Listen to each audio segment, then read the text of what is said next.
Patuloy ang pagpapaalala ng mga otoridad ukol sa paghahanda sa pagtama ng The Big One o ang isang malakas na lindol sa bansa. Kaugnay nito, inihikayat ang mga kabataan na makilahok sa mga gawaing ito bilang mga rescue volunteer na aayuda sa mga biktima ng kalamidad. Ang detalye sa ulat ni Dina Paghibitan. Halos 2 linggo na lang isasagawa na ang malawakang earthquake drill sa buong Metro Manila sa July 30. Kaya naman puspusan din ang paghahanda ng binubuong 8,000 volt ng Metropolitan Manila Development Authority para sa posibleng pagtama ng The Big One. Pero bago ang Metro-wide drill, magsasagawa muna bukas ang MMDA kasama ang National Youth Commission at mga volunteer sa Philippine State College of Aeronautics sa Pasay City ng paghahanda sakaling lumindol.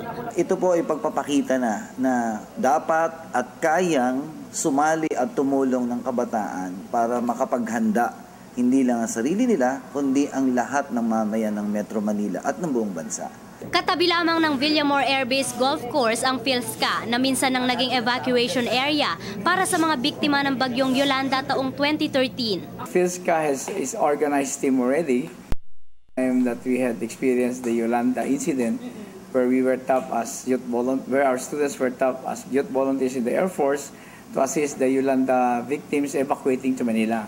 Kasunod ng nilagdaang kasunduan ng Department of Interior and Local Government at NYC na isama na ang mga kabataan sa paghahanda sa pagresponde tuwing may kalamidad. Sentro ng training ang mga kabataan mula pa sa iba't ibang parte ng Metro Manila.